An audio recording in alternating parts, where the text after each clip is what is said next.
Just want to check, can you hear me? All right.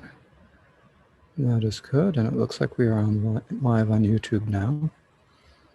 So we will begin as usual by offering greetings. So good afternoon, evening, morning, or maybe even the middle of night for you, wherever you are.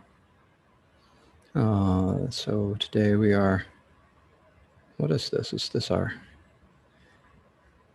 8th class or something? Anyways, we are continuing the teachings on the Treasury of Abhidharma. And so we need to again begin with making sure we have a good motivation. So that's why we begin with the chants. We recite the chants in Tibetan for 2 reasons. The first is, although this is not such a problem with this class because I'm teaching in English, but often there are people who are more comfortable in other languages. And when you have people speaking different languages all chanted together, it's just best to choose the Tibetan. That's not really the case here, but that's one reason why we do that here at this monastery. The other reason is that my teacher, Kenshin Trungpa Rinpoche, is often he's very strong on the point that there is blessing in the sound, as when in the phonemes or the sounds of the words, is just as much as there is in the meaning.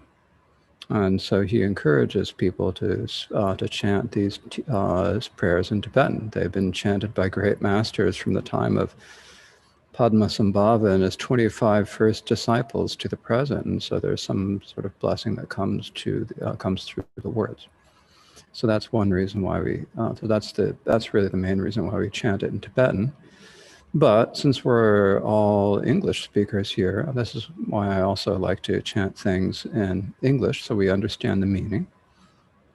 This is not saying that my translations that I'm presenting here are necessarily the best or the final translations of these particular verses, but they give us a sense of the meaning.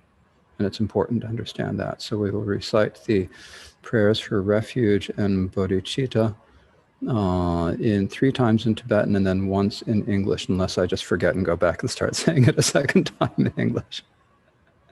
So we will now, let me get that up on the screen. So here we are.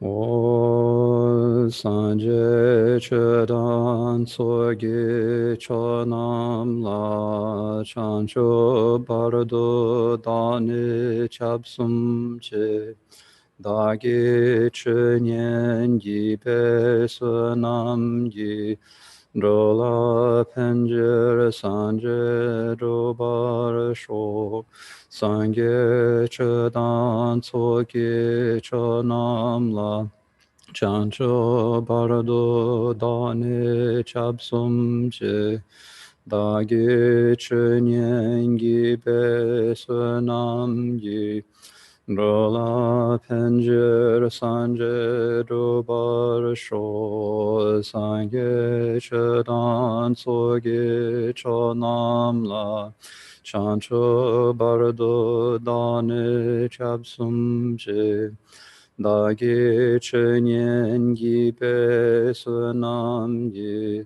Rola Penjer Sanje Robar Sho. Until enlightenment I go for refuge to the Buddha, Dharma, and the sublime Sangha. By the merit of my listening to the Dharma, may I reach Buddhahood to benefit beings.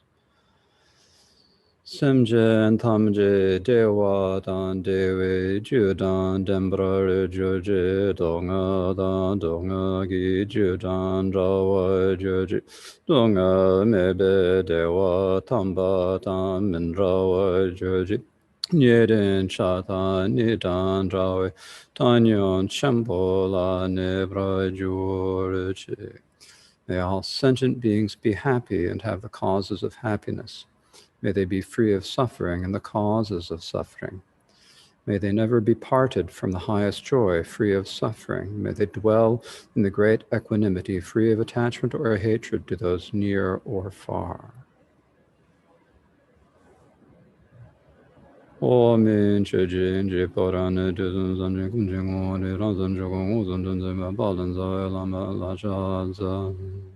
the Dharma Expanse Palace of Akanishta is the essence of all Buddhas of the three times, who shows me directly my mind is Dharmakaya. I prostrate to the glorious exalted Guru. Please bless me and all sentient beings that our minds become the Dharma. Please bless us that the Dharma become the path. Please bless us that the path dispel confusion. Please bless us that confusion arise as wisdom. So now please think to yourself that we are engaging in this study in order to bring benefit, and benefit to ourselves and others. And when we want to bring benefit to people, it's best to bring them lasting benefit, the lasting benefit. And the only benefit that's truly going to last is if they achieve enlightenment. That's the only benefit that won't deteriorate or go away. And so for that reason, please think to yourself that you are listening to these teachings in order to bring all sentient beings to the state of complete happiness, the lasting happiness of Buddhahood. And please listen with this motivation of bodhicitta. The Dharma that we are listening to is the Treasury of Abhidharma by Vasubandhu, as explained by the 9th Karmapa Wangchuk Dorje in his commentary, Youthful Play. So these two are published together in the book called Jewels of the Treasury, which is a name I gave the book, not, it just didn't seem right to call it one or the other. And so it's the Jewels. The book is called Jewels from the Treasury, but the actual texts are the Treasury of Abhidharma and Youthful Play by Wangchuk Dorje. The Treasury of Abhidharma has 8 chapters. Here's an aside. The auto-commentary on the Treasury of Abhidharma has 9 chapters, but we're talking about the Treasury itself, the main text, and so that has 8 chapters. Of the 8 chapters, we're speaking about the 5th, the teachings on the kernels. The teachings on the kernels has 3 sections: the nature of the kernels, what discards the kernels, and the results of discarding the kernels. So we are still talking about the nature of the kernels, and this is hopefully we'll finish this section today, unless I digress too far. We hopefully will finish this section on the nature of the kernels today. It has 2 topics: the teaching that the kernels are the root of existence, and understanding the kernels. The first we covered on the first day, and since then we've been talking about understanding the kernels.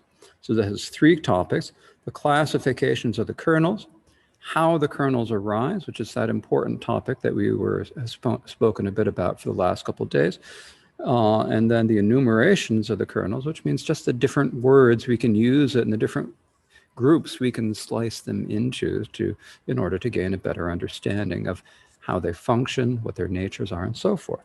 So we are discussing this third part, the enumeration of the kernels. And the enumeration of the kernels has 3 parts: the actual enumeration, what the kernels are concurrent with, and this is an important topic that hopefully we will get to today, and then teaching the 5 obscurations. So we're still talking about the actual enumeration, which has the points from the sutras and the points from the treatises. We're talking about the points from the treatises, and in the points from the treatises, after a brief overview, there is an explanation that talks about the 4 of the 5 types of the 4 ways of describing the 4 of the 5 enumerations given in the sutras, which are talking about the fetters, given in the treatises: the fetters, the bonds, the kernels, the near afflictions, and the entanglers. The kernels, of course, are the main topic of the chapter, so we've already talked a lot about them. They're not given a separate topic here. So there are sections on the fetters, bonds, and near afflictions, all 3 of which we have finished. And so now we're talking about the section on the entanglers. And the entanglers in the book starts on the top of page 418, if you're looking at the actual book. And the ebook, it could be anywhere, depending on how big you make your page, how big your text is. It could be anywhere. So Before we get into that, though, we had a few questions that came in last night, and I think these are good ones to talk about before. One of them is, in particular, is going to be kind of germane to our discussion today. So I'll talk about them what's not quite as germane today. Of course, it's an important question, but this is kind of more talking about the nature of the kernels and how they increase and so forth, so how they develop. So here the question reads, how do the kernels increase in power over time? In the Vajrasattva practice, it says, whether an action is virtuous or a misdeed, even if it is small at the time of the cause, its effect increases greatly at the time of the result. I think this is a quote from Jamgon Kongtrul Rinpoche's Torch of True Meaning. So how does this actually happen? How does one act grow over time? Is that a habit that's referred to? So is it like each time I think of that chocolate oblivion truffle tort, the kernels of wrong view, desire, personality, extreme, or perhaps anger, if someone else tries to eat it, get reinforced and therefore grow? So here, there are a couple things that we need to distinguish here. The first is that you have to distinguish between the actions that are motivated by the afflictions and the afflictions themselves. So in that particular quote from the Vajrasattva practice, what do we say? When that particularly are talking about the action. And the actions are small at the time you do them, but they produce large results. The analogy that's often given is that if you have a small seed, it can grow into a large tree. Like in Eastern North America, you have maple trees, which are big, solid trees, but their seeds are very small. So it's similar. An action is like a small seed that will ripen as a large experience. So that is the action. Now, what motivates the action? Well, what motivates the action are the afflictions. So what do the afflictions come from? They come from the three causes we've been speaking about. The kernels not being abandoned. In other words, you still have that seed in your being someplace. This is different from the seed of karma. It's the kernel. It's like the kernel of the affliction inside you. It hasn't manifested itself. It's there, though. And you also have the proximity of the object. It's nearby. And you then also have inappropriate, what I translated it, I just followed what everyone else says for a Yila Chepa, which is attention, but actually incorrect ways of thinking, incorrect mental action, incorrect mental engagement, but would be another way to put it. At any rate, you've got those three factors that kind of, when those are present, then the kernel goes into becoming an actual affliction. That affliction then motivates the karma, and that karma is a seed that then grows and produces a result in the future, the fully ripened result. So that's what we spoke about last year in the teachings on karma. So here we're talking about how do you get from the kernels to the actual afflictions that then motivate those actions. So that's what we're talking about here. So the kernels here, when we're talking about kernels, we're talking about the seeds of the afflictions as opposed to the karmic actions, which are the seeds of future results. So that's the main point here. But basically, the point is as you do the afflictions more, or as you act on the afflictions, then you what do we say? Then you reinforce them. You, as the questioner I think said, that does reinforce the afflictions. It's not necessarily that the kernel gets stronger, but your habits, or the kernel changes. And it's not that the kernel changes in nature, but you just get more used to following it, and the more you do it, then the easier it is to do it. It's like a mental habit. This is so the more habit of anger you have, the easier it is to get angry. The more habits of desire you have, the easier it is to feel desire. And then the more you feel something, the more likely you're going to act on it, and that reinforces it even more. But there's a process from what it goes from being the kernel to being the affliction to then getting you involved in action. And this is actually the topic that we are going to be speaking about today. Now, the other question that came in last night is also a very good question, is said, it says, today you explain the meaning of the term kernels or seeds. Actually, I think this might be from a few days ago. Anyways, what is the main distinction between the roots and seeds or kernels in the context of root afflictions and seeds of the afflictions? Okay, so we've got kind of, with the afflictions, we've got kind of three different ways, three different levels. You've got the kernels, which are like the seeds of the root afflictions. The root afflictions are the six. They're desire, anger, ignorance, pride, doubt, and view. Those six. Those are the six root afflictions. Sometimes you're talking about the six poisons. Sometimes they leave out view and they call it five poisons. Sometimes you just talk about desire, greed, hatred, and ignorance and call it three. In any case, but it's really kind of those six in this context. Those are the six root afflictions. And so what they do, so you have the kernel that then develops into, you have the, because of the conditions that we spoke about yesterday, it develops into a root affliction. Then when you have the root afflictions, the near afflictions develop out of those. So with the near afflictions, then you get all of the other afflictions that come up, like aggression and grudges and deceit, envy, pretense, and all those other ones that come up out of it. So they're kind of, they come out of the root afflictions, so they're kind of secondary. They're not like the root. The root is, and this is discussed quite a bit in the, this is discussed in the second chapter, and it also will be discussed in the sections that we will cover today. So these are good questions that are very germane to our topic today. So the section that we've come to now is to talk about the entanglers. So let me just get that on our screen. Here we go. The entanglers. This has three, it's the last line on this page, and here we are on what, page 417? Is that what I said? Books and electronics. So the book is starting on page 418, the top of 418. So at the bottom of this page, it says the entanglers here. The entanglers, they're the three topics: the actual meaning, the supplement, and then on the next page, a supplementary explanation of the filth and explaining the distinctions among entanglers. So we have entanglers. So we have two things that we're talking about: the entanglers and the filths, or perhaps it would be better to translate as the stains. But I'll get to that. We're going to talk about the entanglers. So the first thing is, what is the actual meaning of the entanglers? Now you're probably wondering, what is this word entangler? And this is a horridly literal translation of the kind of Tibetan and Sanskrit term. I actually don't remember the Sanskrit term for this one off the top of my head. But the Tibetan is kunichipa.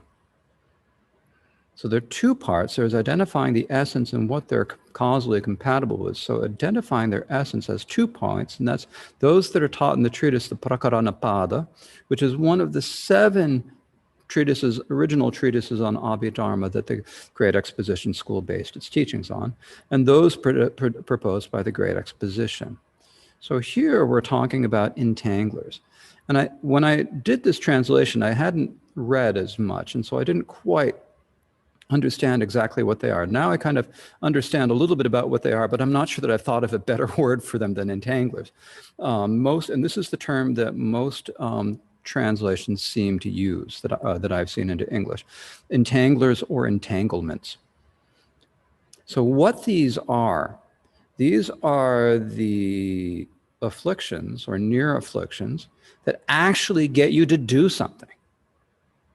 They're the ones that get you caught up in an action.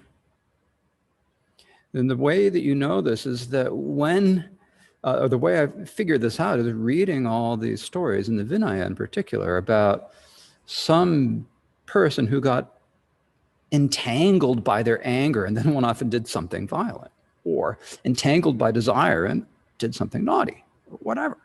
So it's that entangling. So it's that thing that kind of takes control of you and throws you into your action.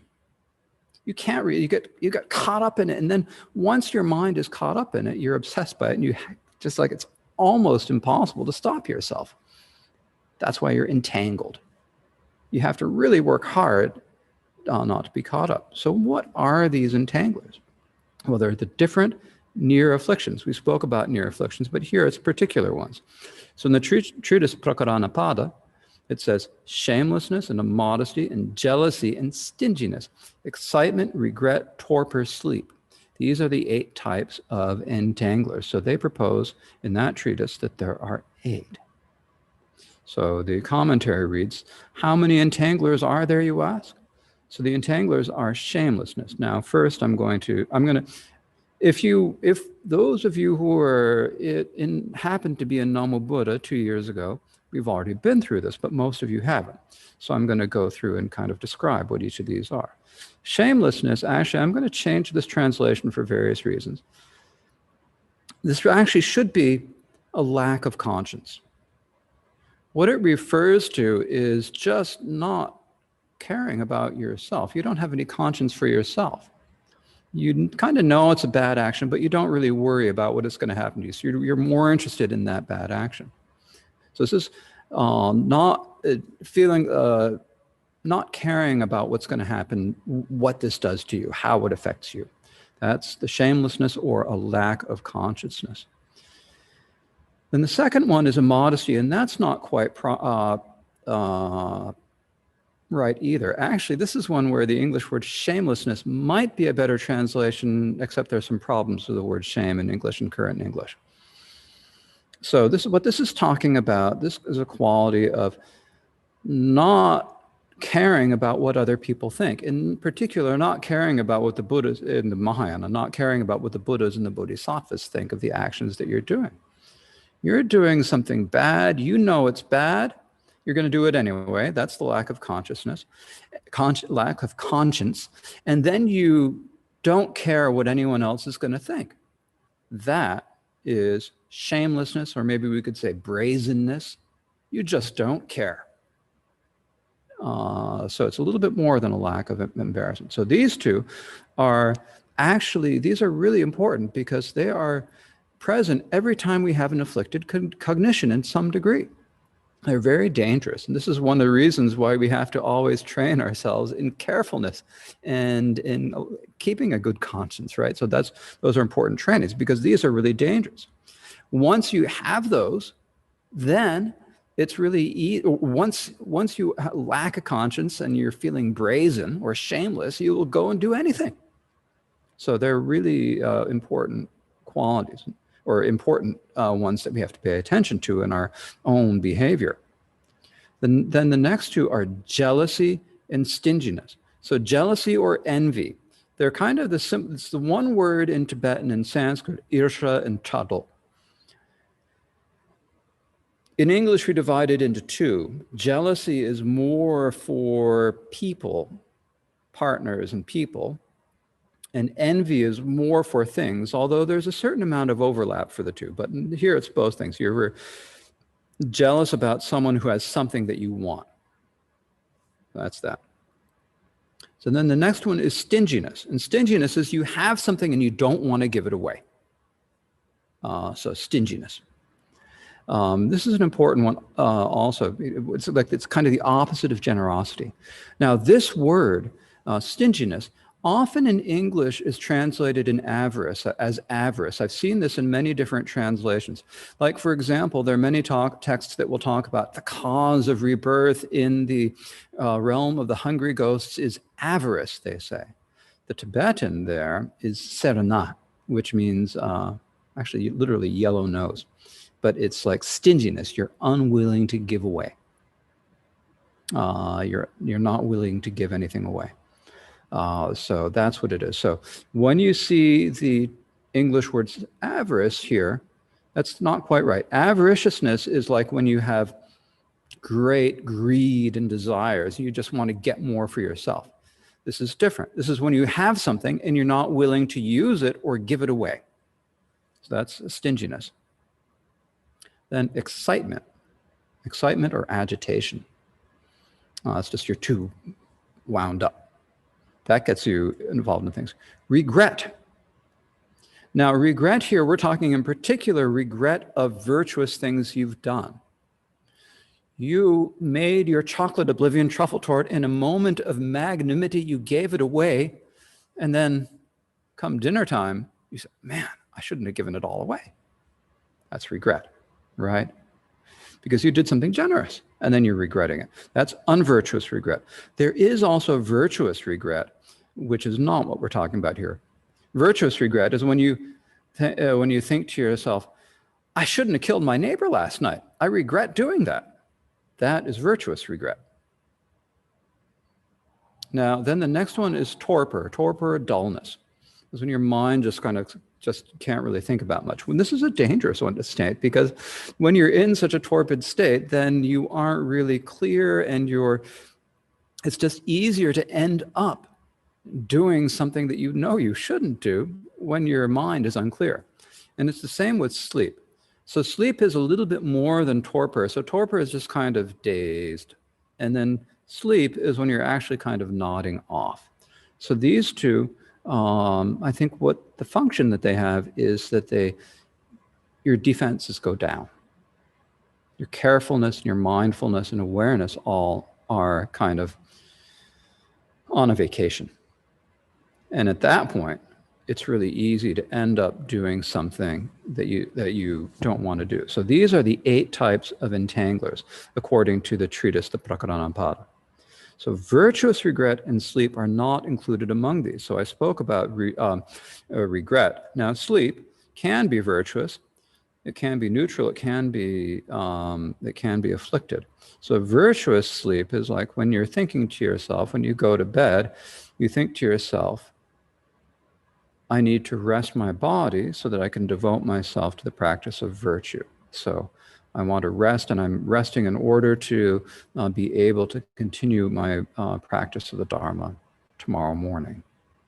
And you make a strong intention that you also are able to have virtuous thoughts in your dreams, do virtuous things in your dreams, and so forth. This is not talking about any fancy thing like transforming or lucid dreaming or anything like that. That sort of stuff is kind of popular, but if you don't really have a lot of control over your mind, it's not certain how much good it's actually going to do. So this is different. This is actually kind of making sure that at the moment before you lie your head down on the pillow, you think to yourself, okay, I need to do this. I need to be virtuous in my sleep. Just making an aspiration, really, an intention there. And then, of course, you're going to fall asleep. But if you do that, then that'll kind of train your mind so that you have, so it's more likely to go in that direction. If, on the other hand, you're kind of falling asleep and you say, oh, I'm just so tired, I'm going to lie down, I don't care what I'm thinking about, you're going to have all sorts of thoughts and things. You won't have any kind of intention to kind of propel you in the right direction. So that's the sleep. So you can have virtuous sleep, which is with that intention, or just regular sleep, which is kind of dangerous if you're not. It's dangerous. You have all sorts of thoughts that come up in your dreams, or even when you're sleepy. So those are the 8 proposed in the Prakaranapada. And then the great exposition masters, what happened is there are the 7 treatises of the Abhidharma written by the Arhats, and then the Kashmiri masters took it all together and they made their great treatise called the Great Exposition. And in that, when they talked about the entanglers, they added 2, aggression and concealment. So aggression is like, well, it's acting aggressively, whatever reason you're doing it. But this is aggressive action. It's a little different than anger, but there's a bit tinge of it there, of course. It is, it's one of the near afflictions. Concealment is like you've done something, what do we say? You've done something and you don't want anyone to know. You embezzled $1 million or €1 million from your company, and you don't want anyone to know about it. So you put the money off in some account in the Bermudas, in the tax haven, right? You try to cover it up. You're trying to hide it. More germane is more likely you've done something and you just don't want to admit anyone that you've done it. Maybe you had an affair and you're hiding it. That's what we're talking about. So what these are causally compatible. So we have these 10, the 8 plus 2. So what do they come out of? Causally compatible, in chapter 2, it also talks about the different types of causes and results. You've got causally compatible or compatible causes and then causally compatible results. So these are kind of it's like the word compatible tells you. The cause is compatible with the result. They're kind of the same thing. They're kind of, or one leads to the other. Generally, they should be, in terms of the causes, they need to be in the same class as the cause of the results are in the same class. So we have the causally compatible, and the text here reads, from desire comes shamelessness, excitement, stinginess. Concealment is disputed. Ignorance gives rise to torpor, sleep, and immodesty. From doubt there comes regret. Aggression and jealousy are caused by anger. So here we have, if you notice, we have the root afflictions. I'm going to highlight them for you. There, from doubt. Oh, and here, excuse me, wrong one. Here we've got 4 of them, right.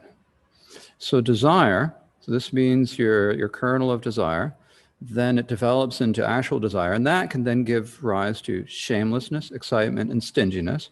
Concealment is disputed, and we'll get to that when we look at the commentary. There are 2 different positions on what it comes from. Some people say it comes from, anyways, we'll get to that. Ignorance gives rise to torpor, sleep, and immodesty, and doubt brings regret and regret. Aggression and jealousy are caused by anger. So the commentary reads, the near afflictions are the causally compatible results of the root afflictions. In other words, you have desire in one instant. In the next instant, it can produce shamelessness, excitement, stinginess, and concealment. Actually, if it produces stinginess, it's producing all the other ones. Ignorance will give rise to torpor and sleep and immodesty. So actually, all of those would go together. So it's like one gives rise to multiple ones. They're kind of all compatible results. And then the doubt will bring results. In one instant, you have the root affliction. Then the next instant, you have the near affliction. And then aggression and jealousy are caused by anger. So this verse teaches which root afflictions they arise out of. So from the root affliction of desire come 3, shamelessness, excitement, and stinginess. Those 3, right? So now with concealment, some people say concealment is causally compatible with craving, which is another way of saying desire. But some say it is causally compatible with ignorance, so it is disputed. So actually, it's kind of just taking a look at the different phases or the different times, the different places on the path. This is not a huge point, but basically concealment, usually it's like you're hiding something that you've done. And so this can happen because of ignorance, or it can happen because of craving, depending on who you believe. But we can actually the point here, I think, is you actually should kind of look into yourself and see, how does it go? When you have something that you're concealing, what is it from? It's kind of coming out of craving. You're trying to preserve your image or your fame or something in this lifetime. That's why you're concealing things. You're not telling people about what you've done because you want to hang on to something you've got. So that kind of comes out of desire in that aspect. When you are in like the higher realms, it's kind of like more likely to come out of ignorance. So ignorance gives rise to the causally compatible results of torpor, sleep, and immodesty. So you have ignorance it's actually kind of an unclear action of mind. And so that unclarity of ignorance will lead to the even greater unclarity of torpor and sleep. Immodesty is not caring about what other people think. And so not caring is kind of that also comes out of ignorance or out of delusion. Ignorance and delusion are synonymous here. Then from doubt, there comes regret. You gave your chocolate oblivion truffle tort away yesterday, and then you have this doubt. Oh, maybe I shouldn't have given it away. Was it better to have given it away or not? And then you decide, oh, I shouldn't have given it away, and you regret it, right? So then aggression and jealousy are results caused by anger. So in the first moment, you have the root affliction, anger. Then in the second moment, it produces affliction or aggression and jealousy. And so these are the way the secondary or the entanglers come out of it. And then these entanglers are just what really get you involved. in the action. They're kind of the, in some ways, I think actually the word entanglers is what we're saying.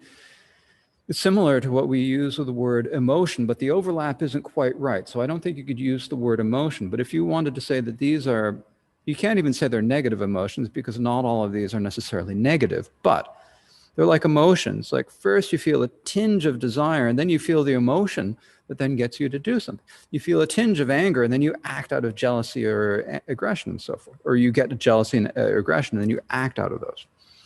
So that's kind of, it's like they're what move you or entangle you in actions. So these are the 8 entanglers. The important point here is that you've got some of these that are really especially, that we especially have to pay a lot of attention to. In the second chapter, it talks about how there are different groups of mental factors that work at different times. They kind of come in groups.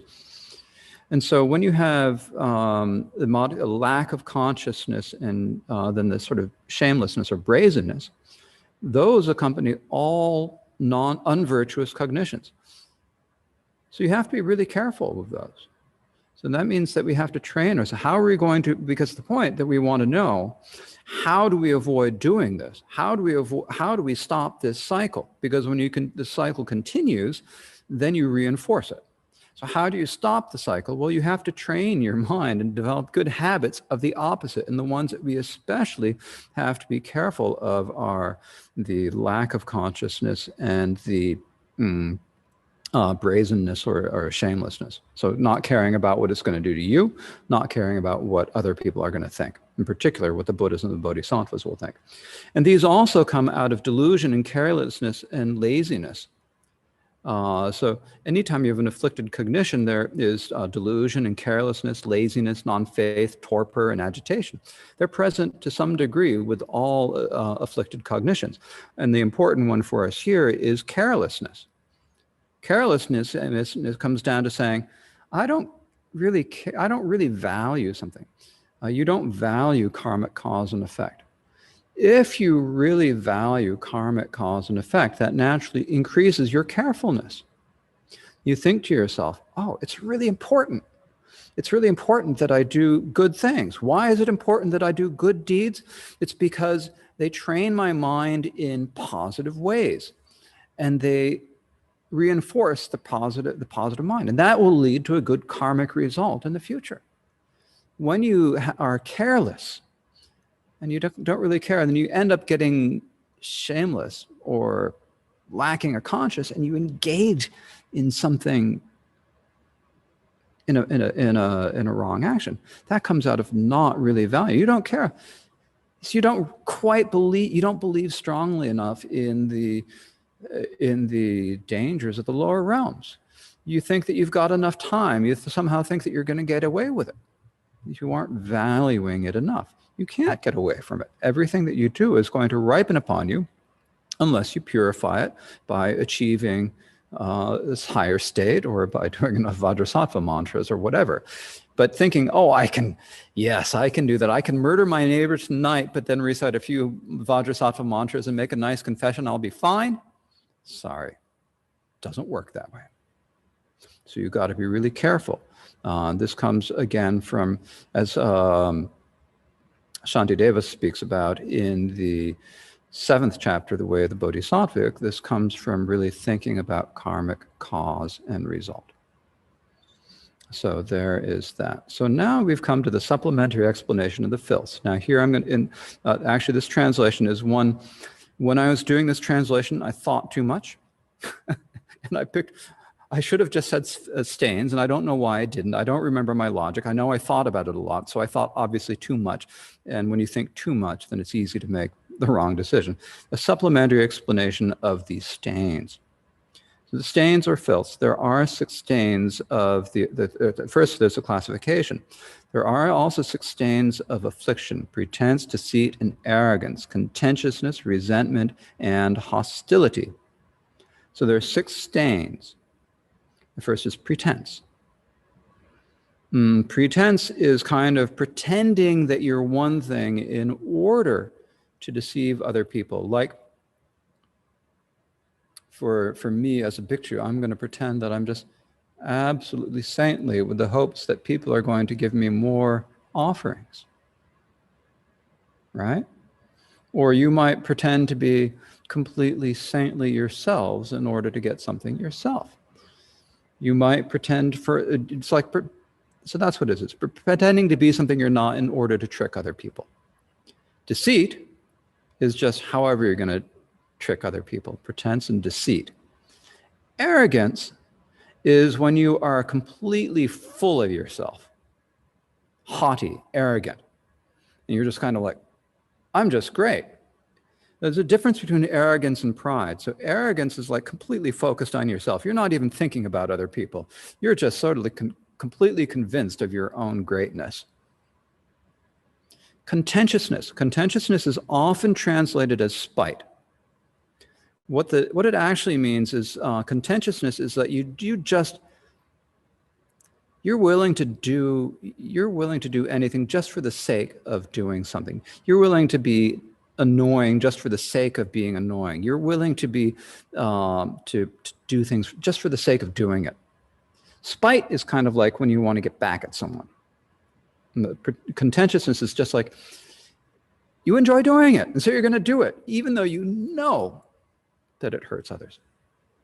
Resentment is like when you're holding a grudge against someone. And then hostility, this is an interesting word, namratsewa in Tibetan.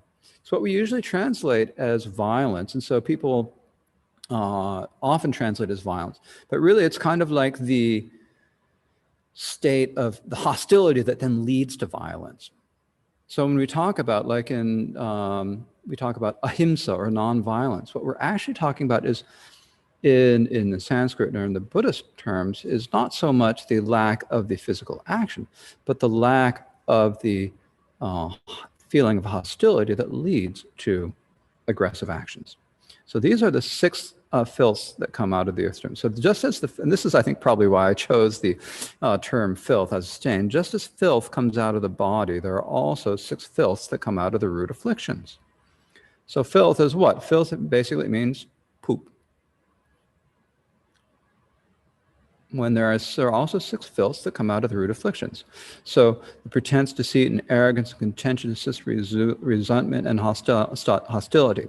So the natures of these have already been taught above. This means in chapter 2, stanzas 26 and 27. So I'm not going to go through there. I've actually kind of described what the meaning of each of these anyways already. If you want to study it more, then you go back to chapter 2, verse 26. 27, okay? So the individual causes of each of the six filths, or the six stains. Desire leads to pretense and arrogance, from anger, resentment, and hostility. From overesteeming views, contentiousness. Views meditates deceit. So desire leads to pretense and deceit. You pretend something in order to trick something because you want something. Arrogance is being full of yourself, and that's kind of like desire for, or attachment and desire for your own qualities. You think, I'm great. And so you get angry, arrogant about it. Then anger brings resentment and hostility. I think that one's pretty easy to understand. Overesteeming views, from overesteeming views, there probably should be a comma here, contentiousness. So that thinking your own view, your own understanding is better, then that makes you like willing to kind of poke at other people more. You're poking just because you can. View motivates deceit. So when you have the view, the affliction wrong view motivates deceit. In other words, the wrong view of denying karmic cause and effect, the wrong view of denying the higher and lower realms and so forth. So those are the six filths, or the six stains. The word stain is more common and in some ways works nicely. The word filth works better from the explanation given here. So anyway, that's a translation issue. So now we have the distinctions among the entanglers, and there are 3 points. So the distinctions, these are talking about things like, are they discarded by meditation or by seeing or meditation, and what do we say? And whether they're non-virtuous or neutral, and what realm or level. These are the distinctions we're talking about. Not the distinctions between the essence, but the distinctions of like the different functions and the areas that they act upon. So the distinctions of whether they are discarded by seeing or meditation comes first. So of these, that means of these 10 entanglers, immodesty and shamelessness, excitement, torpor, and sleep are twofold. In other words, they can be discarded by seeing, or they can be discarded by meditation. So that means that they can be discarded or abandoned in two ways. That means that first, when you see the truth of seeing, you see the nature of the Four Noble Truths, suffering, origin, cessation, and path, then you eliminate aspects of all of these five. Then the other aspects of them are abandoned over the course of meditation after you have seen the truth. That's the path of meditation. So discards of seeing and discards of meditation. So the rest are discards of meditation. The reason that they are discards of meditation is because they are autonomous, as are the filths or the stains. So of these 10 entanglers that have been explained, the 5 of immodesty and shamelessness, excitement, torpor, and sleep are twofold. Either they are discarded by both. They are discarded by both seeing and meditation. So those concurrent with discards of seeing are abandoned by seeing. In other words, when you are feeling immodesty, shamelessness, or lack of consciousness, and brazenness, excitement, torpor, and sleep, then at that point, there also is they're mental factors, so they are concurrent or associated with another consciousness and many other mental factors. So when they're associated with a consciousness that is focusing on the truth of suffering or the truth of origin and so forth, then they're abandoned by seeing, abandoned or discarded by seeing. And those concurrent with discards of meditation are abandoned by meditation. So when they are focusing on something that's discarded by meditation, generally, which means thinking about external objects of these sensory faculties. So when you have that sense of immodesty or shamelessness, lack of consciousness, or brazenness, excitement, and torpor, that's directed, that is associated with a cognition that's thinking about an external thing. For example, you see the chocolate oblivion truffle torte that someone else has made, and you know you've got a chance to take that first piece before they serve it. You can go in and it's on the table in the kitchen. Everyone else is in the living room chatting, and you can get the first and biggest, best piece now secretly in the kitchen. So you're focusing on that chocolate oblivion truffle torte sitting in the kitchen, and you don't care what anyone else thinks. You don't care about what it says about yourself. Those are modesty and, those are like a brazenness and a lack of consciousness, right? And then you also have excitement because you're like, yeah, I can get it, right? So those three that's talking about a discard of meditation. Okay. The ones that are talking about a discard of seeing is like when you are thinking, yes, I'm a real person. I'm a real being. I've got a soul. I'm eternal. I can do whatever I want. Or you might be with the wrong view. There's the wrong view of disbelieving in karmic cause and effect. And then at the same time, you have the lack of a conscious and brazenness, and you'll do whatever out of that. That one's mainly focused inward. Okay, so those are the discards of seeing versus the discards of meditation. So other than those 5, the rest. So this means the 5 of jealousy and so forth that are included among the near afflictions. So this means among our 10, we've got what? We've got jealousy, stinginess, regret, aggression, and concealment. Those are the remaining 5. Then they're considered near afflictions. They are only discards of meditation and are autonomous. So the reason why they are autonomous is that even though they arise out of the root afflictions, at the moment that they're there, the root afflictions, other than ignorance, are not there. They are only concurrent with ignorance. So in one moment, you feel anger. And then out of that, there arises the resentment, right? And that resentment, at the moment you're feeling resentment, it's resentment rather than anger that you're feeling. So it's only concurrent with the ignorance. So just as the 5 of jealousy and so forth are autonomous discards of meditation, likewise also the 6 afflicted filths are also discards of meditation and are autonomous. So the 6 of filths or stains are also autonomous in that they are only associated with ignorance as opposed to being associated with the other root afflictions, and they're only discards of meditation. In other words, they're not focusing in on kind of the conceptual ideas of a self that are the primary type of discard of seeing. Okay, so those are them. And so here what we're talking about, the important thing to keep in mind here is we're thinking about how do they arise, what do they focus on? Because when you understand how they arise and what they focus on, when they're discarded, then you can understand better what sort of an antidote you need for them, both in terms of the short term of an antidote of preventing you from actually acting on them, and in the long term of actually eliminating them.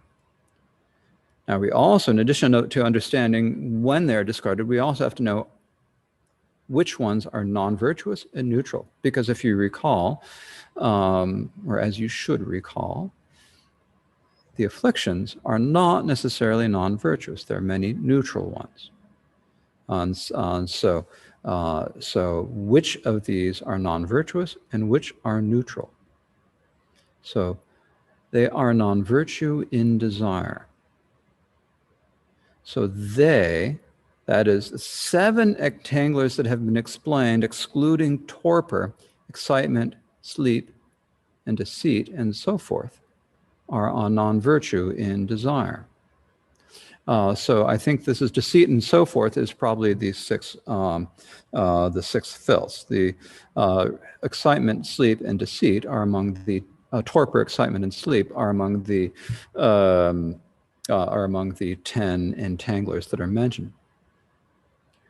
So there are 3 that are twofold.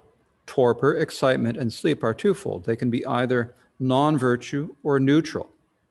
So sleep, as we mentioned, can also be virtuous, but here we're talking, in terms of being an entangler, we're talking about neutral. So that's in the desire realm, because basically in the desire realm, anytime you're feeling shamelessness or brazenness, a lack of conscience, and aggression and concealment and so forth, this is just non-virtue.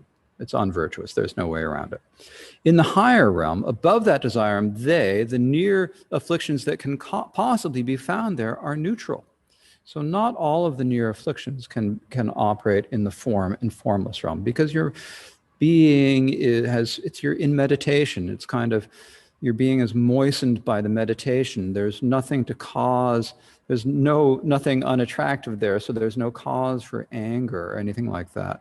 And so therefore, all the things that would come out of anger, so that'd be like your aggression and hostility and grudges and so forth, don't happen on the higher levels. So which of these happen in the higher levels? That's why we're talking about the distinctions of realm and level. Deceit and pretense are in desire, and on the first dhyana, as Brahma deludes. Torpor, excitement, and arrogance are in 3 realms, the rest in desire. Okay, so deceit and pretense are 2. The deceit is just fooling people in general. Pretense is pretending to be more than you actually are. And they are in the desire realm, but they are also on the first dhyana. The first dhyana means the first meditation or the first level of the form realm. Remember, the form realm has 4 parts. There's 4 levels, the first, second, third, and fourth dhyanas, or first levels of form. So on the first of those, there's also deceit and pretense. The reason we say that is that Brahma deludes. So this is a story that Noble Ashvajit, who is an arhat, went to I'll read, this will come up, I just ought to read it in the commentary so I don't go through it twice. So both deceit and pretense are in desire and on the first 2 dhyanas. The reason we say this is when noble Ashvajit asked great Brahma where the four sources cease, Brahma had no idea. Now, Brahma is like the creator God who lives on the level of the first jhana. He's a creator God. He should know of everything, but he didn't. So Brahma replied by saying, I am Brahma. I'm great Brahma.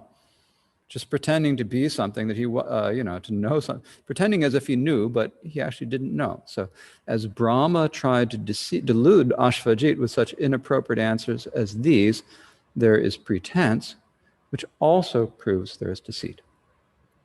Right? So when you're being pretense and deceit kind of go together.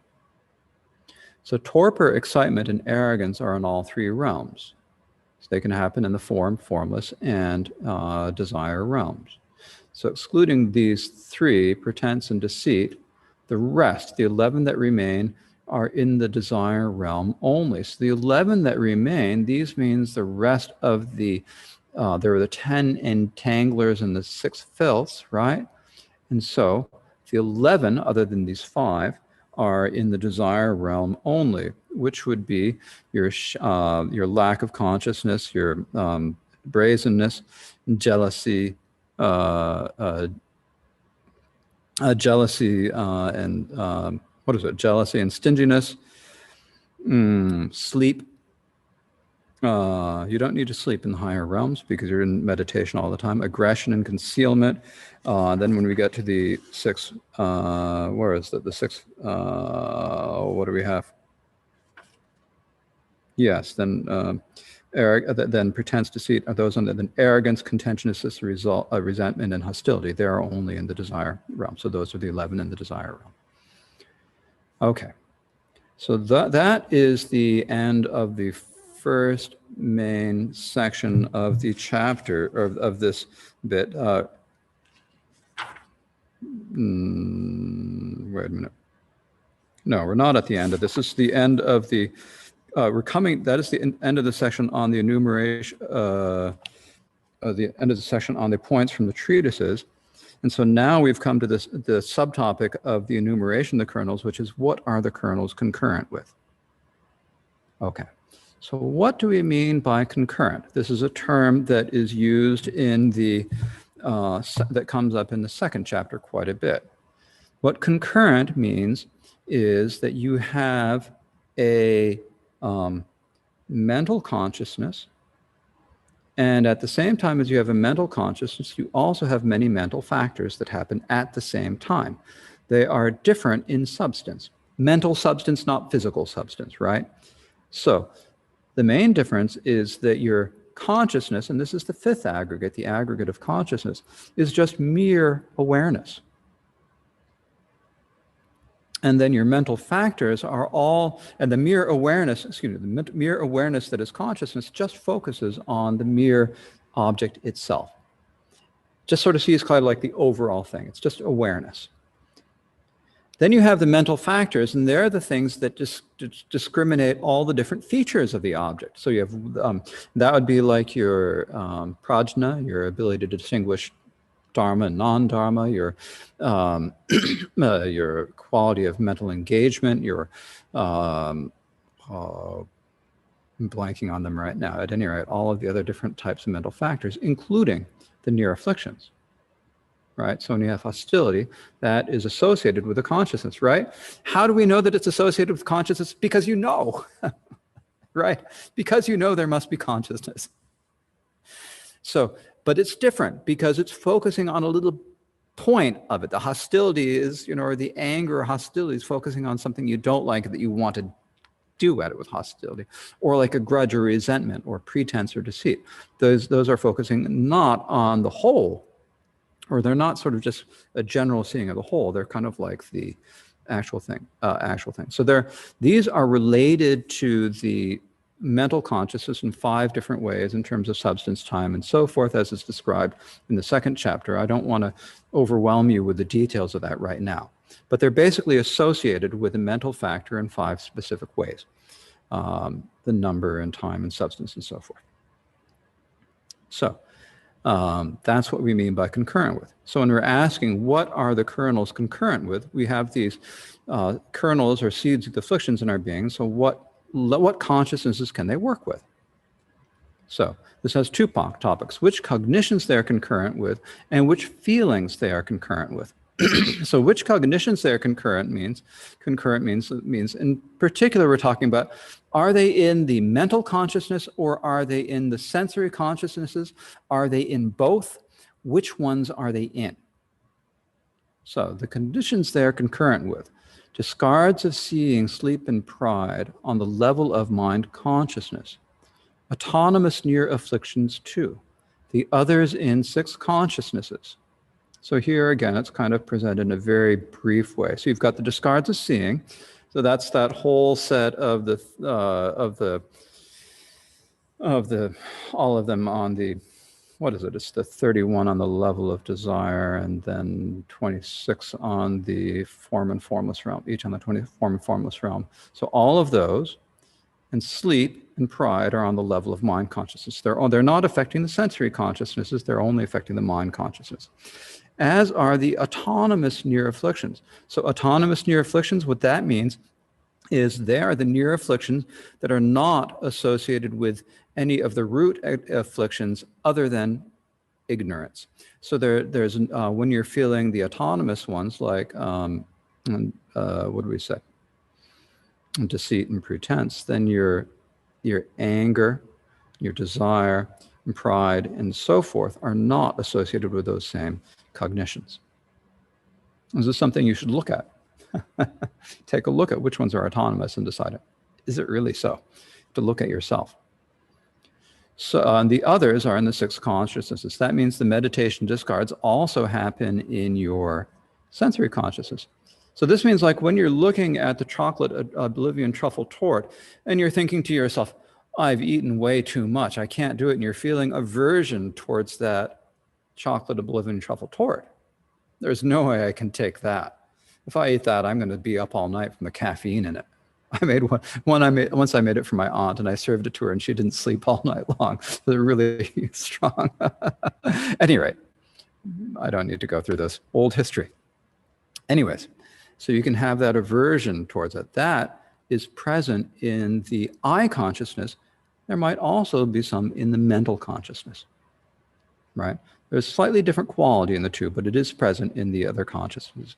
So all the root and near afflictions that are discards of seeing and the discards of meditation, sleep, and pride, there are 2 spurious commas here, I noticed. So to the discards of meditation, sleep, and pride, no commas, are only on the level of mind consciousness, right? So discards of seeing, because they're focused inward at kind of like a made-up idea of a self, essentially.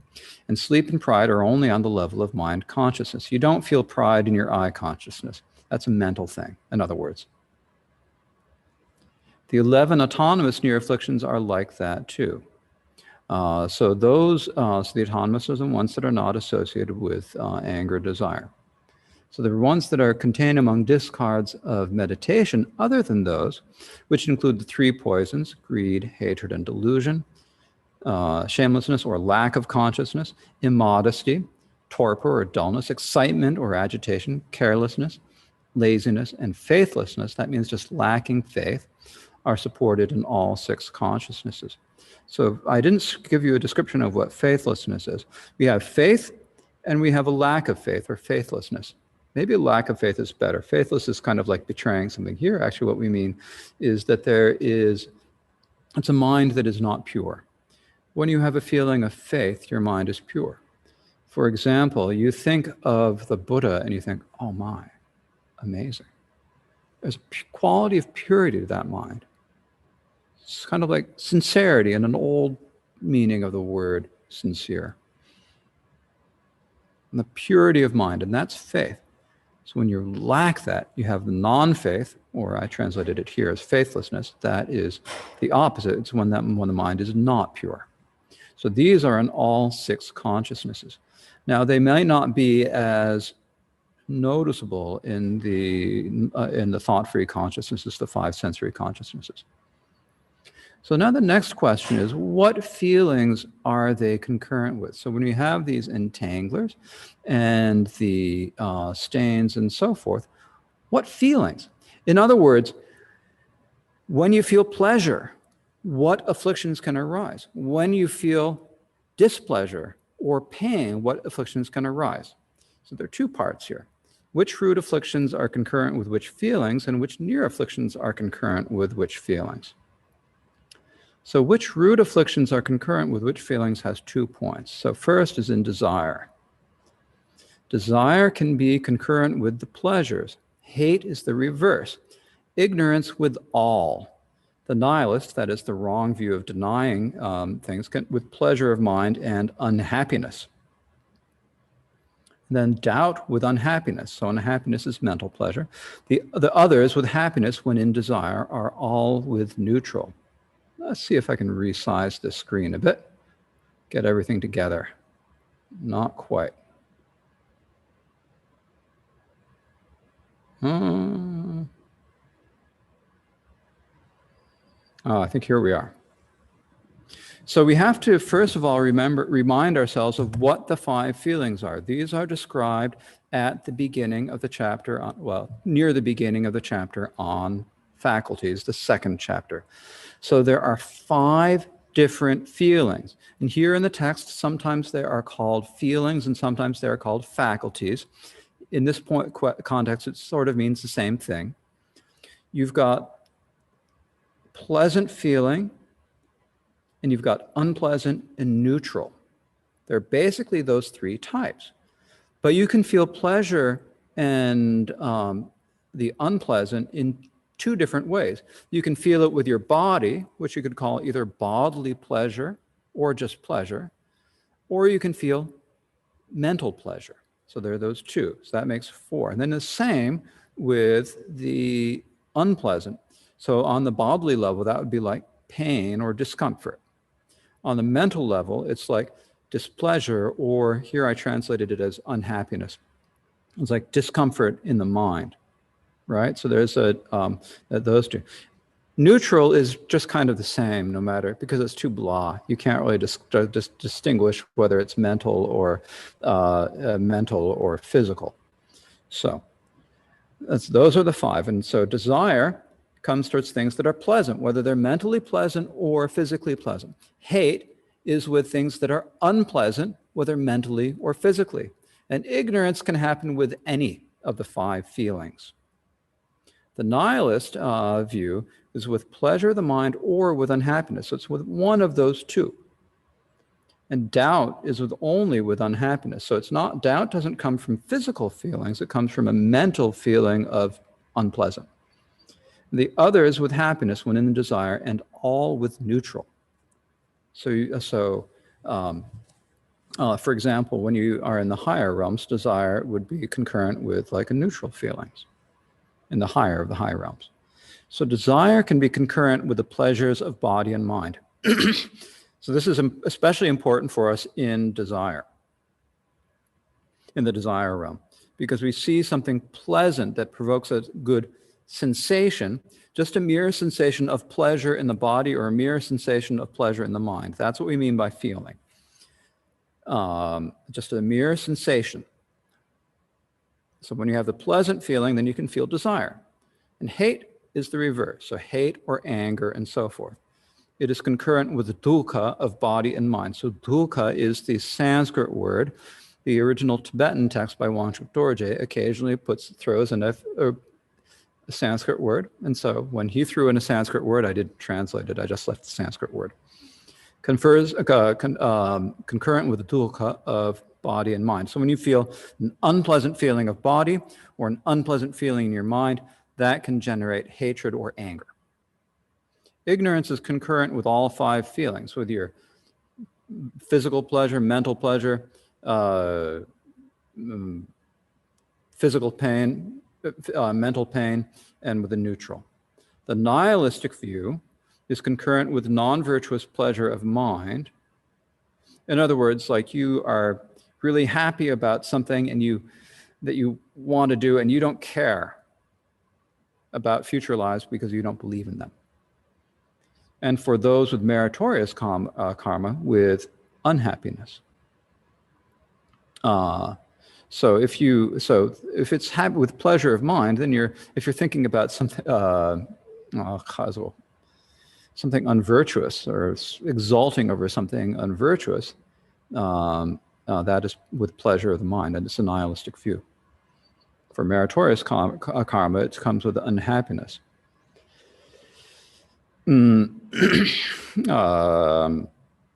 So the doubt is concurrent with unhappiness. So when you feel something that unhappiness here means the mental displeasure, mentally unpleasant feelings. The other 5 kernels are on the mental level and have a joyous aspect only. So this would be like your views, a personality view, your eternalist view, wrong view, than the 2 views of overesteeming. They are on the mental level. They have a joyous aspect only, so they're only concurrent with happiness, mental pleasure. So this is in terms of strong instances when they arise in desire. So we're talking about the desire realm. Then it says in the commentary, when they are directed towards ceasing, they are weak. So this means at the point where your meditation is getting strong, you're about to abandon the afflictions, they are directed towards ceasing. In other words, they're about to stop. And at that point, they're weak. They're still there, but they are only associated with the neutral feeling, not with either the pleasure, and so forth. So they are all ascertained to be concurrent with neutral and with all afflictions. So in the higher realms, they are concurrent with those which are on their own level. So the afflictions of the higher levels of form and formless are, according to their level, concurrent with those consciousnesses and faculties of feelings that are present on their own level.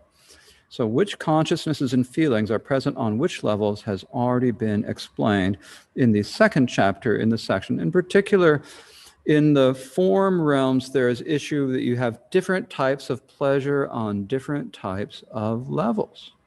On the first jhana, the first level of form, the first jhana, you have pleasure. The second level, you have mental pleasure. The third level, you have cognitive pleasure. So those of you who did not study the 2nd chapter, you just kind of keep it in your mind that if the affliction is present on that level, then it's with any of the feelings that are present on that level. And of course, there's no unpleasant feeling in those higher realms. So there can be with either the mental or physical pleasure, or they're going to be with a neutral feeling. So from the 4th jhana and above, it's only with neutral feelings. So those of you who have studied the Dharma before, you can go back and review this section in the 2nd chapter.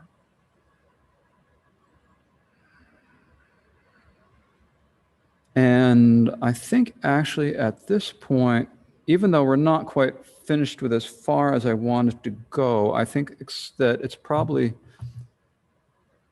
better, well, should I go through this next section? I better go through this next section now. We won't go through everything I had originally intended to. It's probably a bit too much to go through this morning. So the question is which near afflictions are concurrent with which feelings? So regret and jealousy and anger, hostility and resentment, and contentiousness with unhappiness. In other words, with unpleasant mental feelings. But stinginess with opposite. That's with mental happiness. You're happy to have something. You don't want to lose that happiness. Deceit, pretense, concealment, sleep concur with both, while arrogance is with 2 pleasures, neutral feeling with all, the other 4 with 5. So deceit, pretense, concealment, and sleep concur with both mental pleasure and mentally unpleasant.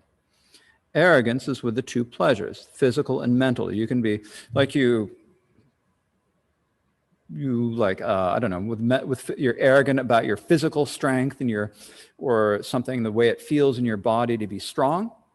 That'd be one way of being arrogant. Or you can be arrogant about your mental qualities or your social class. That's with your mental feelings. So neutral feeling with all. So you can have a neutral feeling with any of the near afflictions, and the other 4 with 5. So to go to the commentary, because regret and jealousy and anger, hostility, resentment, contentiousness engage with the aspect of discontent. You're unhappy about something, and they're on the level of mind only, then they are concurrent with unhappiness, that is, the mentally unpleasant feelings. But stinginess is concurrent with the opposite, mental pleasure, because it arises from the cause of greed and engages with the aspect of joy. You're thinking about all that money in your investment account, and you don't want to give it away. So that's the stinginess. Deceit, pretense, concealment, and sleep are concurrent with both mental pleasure and mental unhappiness. Because sometimes you delude another out of mental pleasure, and sometimes it's out of mental unhappiness. So you delude something out of mental pleasure, kind of, you might enjoy it, or you might want to get something.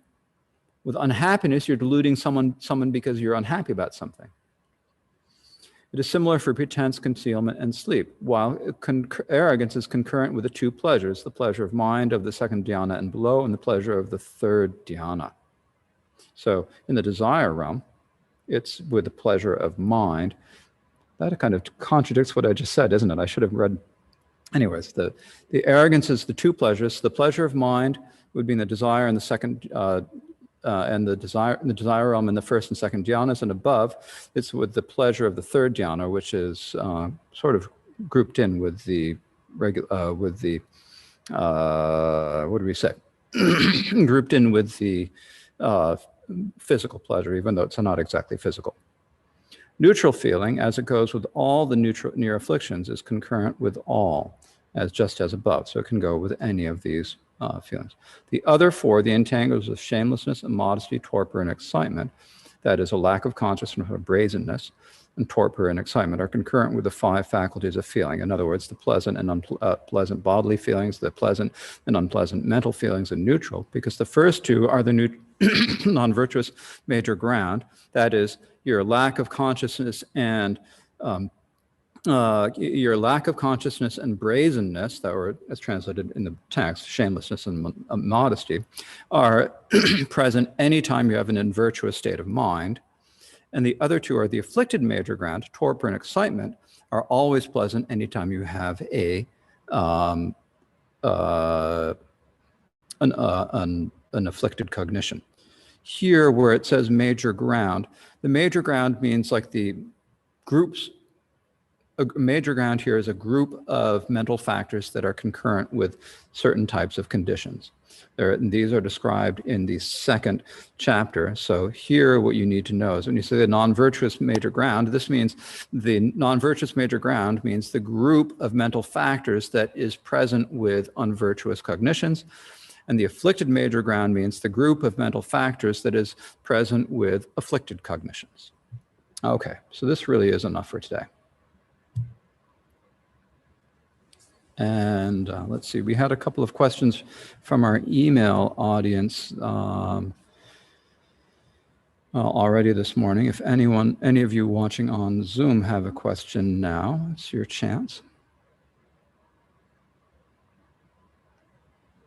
Of course, you can also send your questions by email later, which gives you more time to formulate them and me a little bit more time to think about them. Or you can just pipe up now, but it seems like maybe not this morning or this afternoon, whatever it is. Maybe not today. Okay, so we will now dedicate all of the virtue. Actually, before that, when we had the class in Namo Buddha, we would start each class with a quiz. I would draw a name out of a hat. And if your name came out of the hat, I would ask you a question. And you had to answer. If you would like to have the same opportunity to be embarrassed in front of a worldwide audience, send me your name. Let me know. And I will make a metaphorical hat that we will start doing that on Tuesday. If there are enough people who are participating. If there's only one person who says, yes, give it to me, then I can't, be asking the same person every day. But if there are, I don't know, how many of there are you, like several of you listening over Zoom? And if those of you listening over Zoom, well, we have 10 people lined up for Zoom, but that includes me and the Trangu Monastery for right now. And some days we've had more people listening on Zoom. What happens is that people who are on Zoom, some days they can do it, and some people they just can't do it at this time, and then they're listening on YouTube in the evening, which is the reason why we're doing it on YouTube as well as Zoom. But if you want to do that, you can send me a message now while we're doing I shouldn't say while doing the dedications. If you send me a message while we're doing the dedications, you better also make your dedications on your own. Or you can email me either at my private email if you have that, or at office@trangumonastery.org. Okay.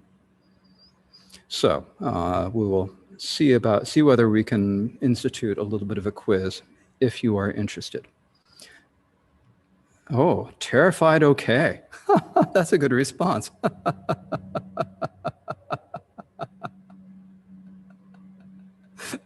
All right.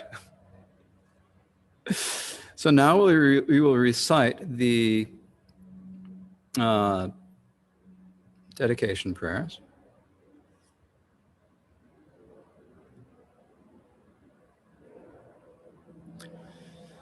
O sanam de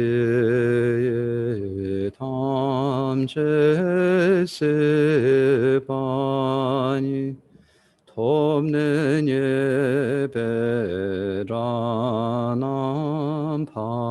밤제때 개가나치 발롱 초바이 시베톨레로 근유로쇼. By this merit may we attain omniscience, defeat the enemy, wrongdoing and free all beings swiftly from the ocean of existence, churned by great waves of birth, age, sickness, and death. Chanchu semcho rinpoche make panam kejurchi kepa nyamba me paryang gonne gondo pelvar sho. So thank you very much.